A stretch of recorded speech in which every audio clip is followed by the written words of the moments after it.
வணக்கம். நான் உங்கள் ஜெயா. இன்றைக்கி நம்ம இந்த வீடியோவில் கிளார்க் பார்க்கர் எழுதின introduction on reading disability in literature இதோடைய சம்மரியை பார்க்கலாம் வாங்க. அதாவது இலக்கியத்தில் குறைபாடு உள்ளவங்களை எப்படி அவங்க காட்டுறாங்க, அதாவது குறைபாடுன்றது உடல் அளவுலையும் இருக்கலாம், மன அளவுலையும் இருக்கலாம். ஆனால் அது வழியாக அவங்க ஏதோ ஒரு அர்த்தத்தை வெளிப்படுத்துகிறாங்க. இதை தான் கிளார்க் பார்க்கர் இங்கே சொல்ல வர்றாரு. அதில் முக்கியமாக அவர் என்ன சொல்கிறாருன்னா, குறைபாடுன்னு சொல்கிறோம் இல்லையா, அப்போ நார்மல்னால் என்ன அப்படின்றத நம்ம முதல்ல தெரிஞ்சுக்கணும். ஏன்னா அந்த நார்மல் அப்படின்னு நம்ம சொல்லும் போதே அந்த நார்மல் அப்படின்ற ஒரு வடிவத்தை, உடல் வடிவமாக இருக்கலாம் இல்லை மன வடிவமாக இருக்கலாம், அதை ஏற்கனவே இருக்கக்கூடிய ஒரு அனுபவத்தால், ஒரு அடையாளத்தால், ஒரு டைவர்சிட்டியிலேருந்து தான் நம்ம இதுதான் நார்மல்னு சொல்லியிருப்போம். அதே சமயத்தில் இலக்கியத்தில் இந்த மாதிரி நான் நார்மல், அதாவது குறைபாடு உள்ளவங்க, அது மனசளவில் உடம்பளவில் இருந்தால் அவங்களால அந்த கதையோ அந்த கேரக்டரோ அந்த கல்ச்சரோ எப்படி வெளிப்படுத்தப்படுது அப்படின்றதும் நம்ம தெரிஞ்சுக்கலாம். இப்போ டிசபிலிட்டின்றது பார்த்திங்கன்னா இலக்கியத்தில் காலங்காலமாக இருக்கிறத நம்ம வரலாறு மூலமாக பார்த்துக்கலாம். ஒரு பழைய நாஸ் போயமான ஹெவமெல்ல ஒரு வாசகம் வருது. அதில் என்ன சொல்கிறாங்கன்னா, முடமானவங்களால் ரைட் பண்ண முடியும், அதாவது குதிரை ஏற்ற முடியும். கை இல்லாதவங்களால் ஆடு மாடெல்லாம் மேய்க்க முடியும். காது கேட்காதவங்களால நல்லாவே சண்டையும் போட முடியும். கண்ணு தெரியாமல் இருக்கிறதுக்கு, அதாவது இறந்து போகிறதுக்கு கண்ணு தெரியாமல் கூட இருந்துடலாம் அப்படின்ற மாதிரியெல்லாம் காட்டும் போது குறைபாடு உள்ளவங்கள, அதாவது உடலளவு குறைபாடு உள்ளவங்கள நல்ல விதமாக, அதாவது திறமை உள்ளவங்களா அவங்களாலேயும் இதெல்லாம் செய்ய முடியுன்றதை வெளிப்படுத்துகிற மாதிரி தான் ஒரு பாசிட்டிவாக காமிச்சிருக்காங்க. அதாவது இலக்கியத்தில் பார்த்திங்கன்னா சாதாரணமாகவே ஒரு குறைபாடை ஒரு அர்த்தத்தோடையோ ஏதோ ஒன்று ரெப்ரசன்ட் பண்ணுறதுக்காக யூஸ் பண்ணுவாங்க. இப்போ ஷேக்ஸ்பியர் ரிச்சர்ட் III பார்த்திங்கன்னா ரிச்சர்டோட டிசபிலிட்டியை அவருடைய கேரக்டரோட, ஈவில் கேரக்டரோட கனெக்ட் பண்ணியிருப்பார். அப்போ நம்மளுடைய ஃபோக்கஸ் எங்கே போகும்னா அந்த வில்லனில தான் போகுமே தவிர அவரோட குறைபாட்டில் போகாது. அதே மாதிரி மோபி டிக்கில் அஹபோடைய ஒரு கால் இல்லாமல் இருக்கிறது அவருடைய மேட் அப்சஷனை காட்டும். ஜேன் ஐயரில் ராச்செஸ்டருடைய அந்த கண் பார்வை இழக்கிறது அந்த தீம் ஆஃப் லவ் அண்ட் கேரை வெளிப்படுத்துறதுக்காக கொண்டு வந்திருப்பாங்க. அப்புறம் ஆஃப் மைஸ் அண்ட் மெனில் லெனியோடைய சிம்பிளிசிட்டி ஒரு இன்னசென்ஸை தான் வெளிப்படுத்தும். அதாவது 1990லேருந்தே அறிஞர்கள்லாம் இந்த டிசபிலிட்டி இலக்கியத்தை ரொம்ப சீரியஸாகவே ஆராய்ச்சாங்க. அதாவது குறைபாடு உள்ளவங்களை இலக்கியத்தில் எப்படி வெளிப்படுத்துகிறாங்க அப்படின்றத பற்றி ஆராய்ச்சி செய்கிறாங்க. இவங்களோட முக்கியமான கோல் என்ன பார்த்திங்கன்னா, ஏற்கனவே இருந்த அந்த மெட்டஃபர்ஸில் அந்த ஹார்ம்ஃபுல் மெட்டர்ஸை சேலஞ்ச் பண்ணுது. அதுக்கப்புறம் நிச்சயமாகவே குறைபாடு உள்ளவங்களுடைய அனுபவத்தை உண்மையாகவே வெளிப்படுத்துறது. அப்புறம் பழைய புஸ்தகங்களெல்லாம் திரும்பி ஒரு வாட்டி படித்து பார்க்கும்போது இந்த வாட்டி அந்த குறைபாடு உள்ளவங்களை பற்றின ஒரு கொண்டு வரணும், அந்த உணர்வை இவங்க எப்படி வெளிப்படுத்தியிருக்காங்க அப்படின்ற அந்த பர்ஸ்பெக்டிவில் பார்க்குறது. ஆரம்ப கட்ட காலத்தில் இந்த டிசபிலிட்டி ஸ்டடீஸை பற்றி டெக்ஸ்ட்டுன்னு பார்த்திங்கன்னா லெனர்ட் ஜே டேவிஸோடைய என்ஃபோர்சிங் நார்மல்சி, அப்புறம் ரோஸ் மேரி கார்லண்ட் தாமஸோட எக்ஸ்ப்ளானரி பாடிஸ் தான். இங்கே ப்ராப்ளம் குறைபாடு உள்ள இருக்கக்கூடிய அந்த நபர் கிடையாது. இது சமுதாயம் எது நார்மல்னு சொல்லுதோ அதுக்குள்ளே அவங்க வராததுனால சமுதாயம் தான் அவங்கள குறைபாடு உள்ளவங்களாக பார்க்குறாங்க அப்படின்னு தான் சொல்லுது. அப்போது இந்த நார்மல்ன்றதே சமுதாயத்தில் உருவாக்கப்பட்ட ஒரு அடையாளம். யாரெல்லாம் அந்த நார்மலுக்குள்ளே ஃபிட் ஆகுறாங்களோ அவங்க நார்மல் அப்படின்னு எல்லாரும் ஏற்றுக்கொள்ளப்படுறாங்க. இதில் பார்த்திங்கன்னா இந்த பாடி ஸ்டாண்டர்ட்ஸ், கல்ச்சுரல் அட்வான்டேஜஸ்லாம் அவங்களுக்கு ஒரு பவரை தருது, ஒரு அத்தாரிட்டியை தருது. ஆனால் உண்மையிலே பார்த்திங்கன்னா எல்லாரையுமே பார்க்கும்போது உடல் அளவோ இல்லை மனதளவுலையோ எல்லாருமே சரியாகவே அந்த நார்மலுக்குள்ளே ஃபிட் ஆக மாட்டாங்க. இந்த குறைபாடுன்றது ஒருத்தவங்க உடம்புல இருக்கக்கூடிய அந்த வித்தியாசம் அவ்வளோதானே தவிர அது ஒரு கல்ச்சுரல் ரூல்ஸ் அப்படின்றதுக்குள்ளே போகும்போது நம்மளால் அதை ஏற்றுக்க முடியல. அதே சமயத்தில் லிட்ரேச்சர், அதாவது இலக்கியத்தில் பார்த்திங்கன்னா இங்கே வரக்கூடிய அந்த கேரக்டர்ஸ் எல்லாம் அவங்களோட குறைபாடை ஒரு மெட்டஃபராக ஏதோ ஒரு விஷயத்த சொல்கிறதுக்காக உருவாக்கப்பட்ட மாதிரி இருக்குது. அதாவது கிரிமினலாக இருக்கிறவங்க அந்த உடல் குறைபாடு காரணமாகவே கிரிமினலாக இருக்கிற மாதிரியும், ஹீரோவாக இருக்கிறவங்க அவங்களோட குறைபாடை மீறி அவங்க ஏதோ ஒன்று செய்யும் போது அவங்க நம்ம கண்ணுக்கு ஹீரோ மாதிரியும் காட்டப்படுறாங்க. அப்போ பார்க்கும்போது இந்த ஏபிளிசம், அதாவது என்னால் முடியுன்றது மற்ற சிஸ்டம்ஸ் மாதிரி, அதாவது பேட்ரியார்ச்சி, ரேசிசம், செக்ஸிசம், ஹோமோஃபோபியா, காலனிசம் மாதிரி ஏபிளிசமும் ஒரு சிஸ்டமாக தான் நமக்கு தெரியுது. அப்போது இந்த குறைபாட்டு பற்றின அந்த ஸ்டடீஸ் வந்து இதெல்லாம் நம்மளை வந்து ஆராய்ச்சி செய்கிறதுக்கும் இதை சேலஞ்ச் பண்ணுறதுக்கும் இலக்கியத்துலேயும் கல்ச்சர்லேயும் இது எப்படி நம்ம வந்து வெளிப்படுத்துகிறோன்றதை பற்றியும் வந்து நமக்கு நிறையாவே வந்து படித்து தெரிஞ்சிக்க வேண்டிய விஷயங்கள் இருக்குது. நரேட்டிவ் ப்ராசஸஸில் அதாவது மிச்சல் அண்ட் சிண்டர் எழுதுனதில் அவங்க என்ன சொல்கிறாங்கன்னா, இந்த குறைபாடை வந்து ஒரு கதை சொல்லும் போது ஒரு க்ரட்ச் மாதிரி யூஸ் பண்ணுறாங்க. அந்த கதையை சொல்கிறதுக்கு இந்த மாதிரி ஒரு குறைபாடு தேவைப்படுது. ஒன்று அந்த பிளாட்டை க்ரியேட் பண்ணுறதுக்கோ, இல்லை அந்த ஒரு கேரக்டரோட ஒரு குணாதிசயத்தை வெளிப்படுத்துறதுக்கோ, இல்லை ஒரு மெட்டஃபர் ஏதோ ஒரு விஷயத்தை வந்து வெளிப்படுத்துறதுக்கோ, இல்லை ஒரு ட்ராமாட்டிக் டென்ஷனை உருவாக்குறதுக்கு, இல்லைன்னா ஒரு ஆனலிட்டிக்கல் இன்சைட் உருவாக்குறதுக்கு இதுக்கெல்லாம் வந்து இலக்கியமும் வந்து இந்த குறைபாடு உள்ள அந்த கேரக்டர் ட்ரேட்ஸையோ இல்லை மெட்டஃபர்ஸையோ வந்து உபயோகப்படுத்திக்கிறாங்க அப்படின்றத இவங்க சொல்கிறாங்க. 1990லேருந்தே பார்த்தீங்கன்னா இந்த literary and cultural disability studies வந்து நிறையவே வளர்ந்துருக்கு.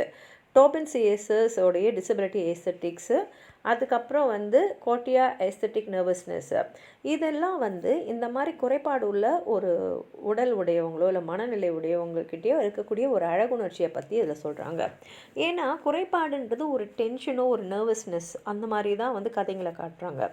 அப்போ என்ன ஆகிடும்னா அந்த structure of the text, symbolism, ethical impact இதெல்லாம் வர மாதிரி அவங்க காட்டுறாங்க.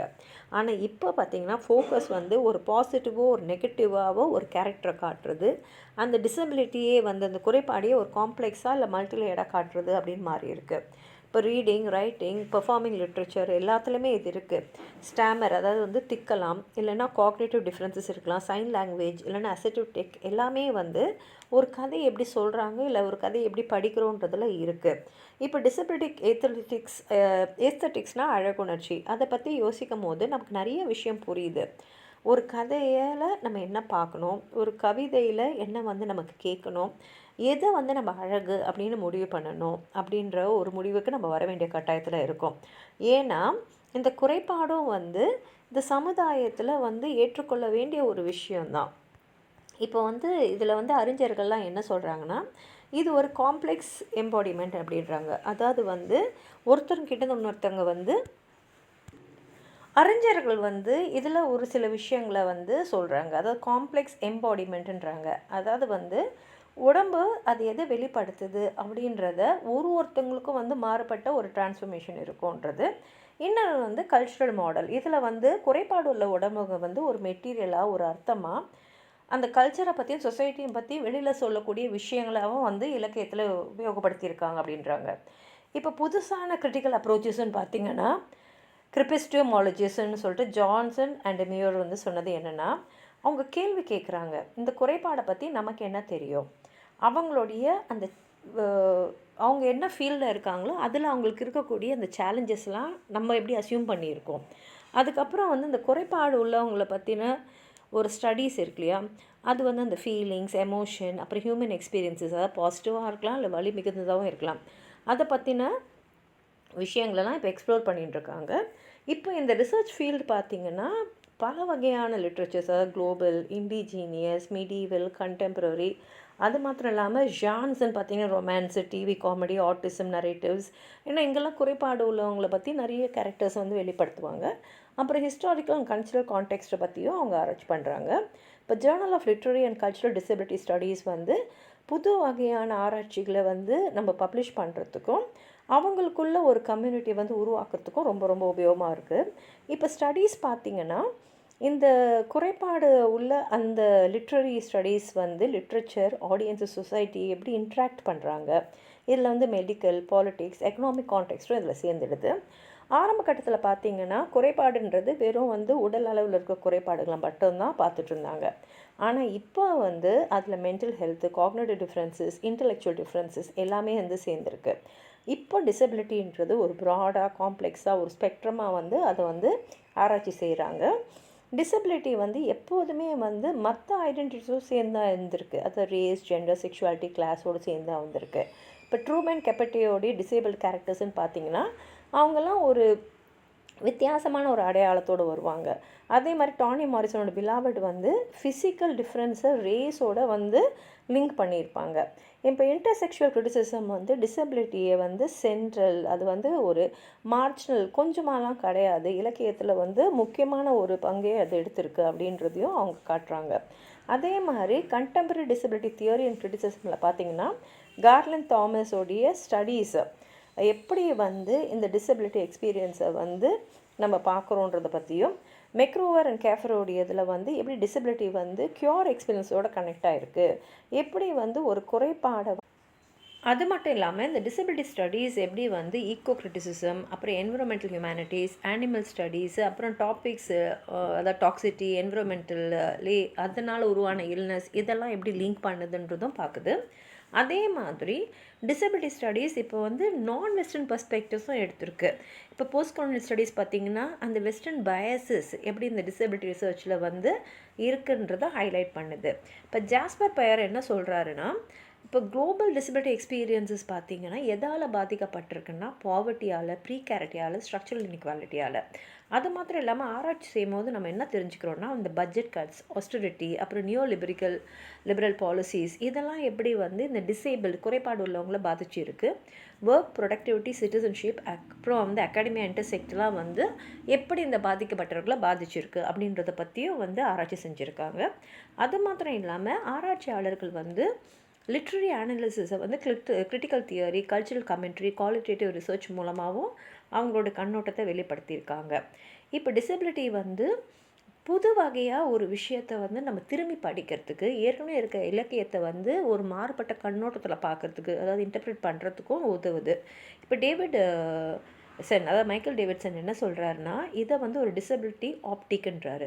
அது இலக்கியத்தை எப்படி படிக்கணும், அதுவும் வந்து ஒரு குறைபாடு உள்ளவங்களுடைய கண்ணோட்டத்தில் நம்ம எப்படி படிக்கணும், அப்போ வந்து அவங்களுக்கு இருக்கக்கூடிய அந்த உடல் அளவில் இருக்கக்கூடிய அந்த சேலஞ்சஸை வந்து நம்ம எப்படி வந்து அதை வந்து புரிஞ்சிக்கணும். அதே மாதிரி நிறைய புஸ்தகங்கள் வந்து இந்த ஹியூமனிட்டிஸை திரும்பி ரீஇமேஜின் பண்ணி தான் நமக்கு வந்து and armless Venus de Milo, crippled Oedipus, mad women இந்த ஆட்டிக் எல்லாமே வந்திருக்கு. இப்போ டிசபிலிட்டி வந்து ஒரு கிரிட்டிக்கல் கேட்டகரியாக வந்து லிட்ரரி ஸ்டடீஸில் இப்போ ட்ரான்ஸ்ஃபார்ம் ஆகிட்டே இருக்குது. இப்போ இந்த புஸ்தகத்தோட முதல் பாதி பார்த்திங்கன்னா அது வந்து இந்த டைம் பீரியடில் அந்த க்ளோர் லிட்ரரி சப்ஜெக்ட்ஸை வச்சு அவங்க ஆர்கனைஸ் பண்ணியிருக்காங்க. இதில் வந்து இந்த டிசபிலிட்டி வந்து எப்படி இலக்கியத்துலேயும், எப்படி வந்து வரலாறுலேயும், எப்படி கல்ச்சர்லேயும் வந்து காட்சியிருக்காங்கன்னு சொல்கிறதோடு இல்லாமல் இந்த டிசபிலிட்டியோட டெஃபினிஷன் எப்படி காலத்துக்கு ஏற்ற மாதிரி மாறி இருக்குது, மிடீவல் சமயத்தில் எப்படி இருந்திருக்கு, 18ஆம் நூற்றாண்டு எப்படி இருந்திருக்கு, மாடர்ன் டைமில் எப்படி இருக்குது, போஸ்ட் கொலோனியல் லிட்ரேச்சர்ஸில் எப்படி இருக்குன்னு காமிச்சிருக்காங்க. ரெண்டாவது பாதியில் பார்த்திங்கன்னா கண்டெம்பரரி கிரிட்டிக்கல் ஐடியாஸ்க்கு ஏற்ற மாதிரி ஆர்கனைஸ் ஆகிருக்கு. இதில் இருக்க டாபிக்ஸ் பார்த்திங்கன்னா டிசபிலிட்டி லைஃப் ரைட்டிங், அதாவது ஆட்டோபயோகிராஃபி, இந்த மாதிரி குறைபாடு உள்ளவங்களுடைய சுயசரிதை, அப்புறம் ஜான் லிட்ரேச்சர், அதாவது சயின்ஸ் ஃபிக்ஷன், ரொமான்ஸு, அதுக்கப்புறம் race, queer culture, intersexuality, women's writing, அப்புறம் ரெட்டாரிக், இதெல்லாம் வந்து இந்த குறைபாடு எப்படி மற்ற ஐடென்டிட்டிஸோட, மற்ற அடையாளங்களோடையும் சமுதாய கேட்டகரிஸோடு வந்து இன்ட்ராக்ட் பண்ணுது அப்படின்னு.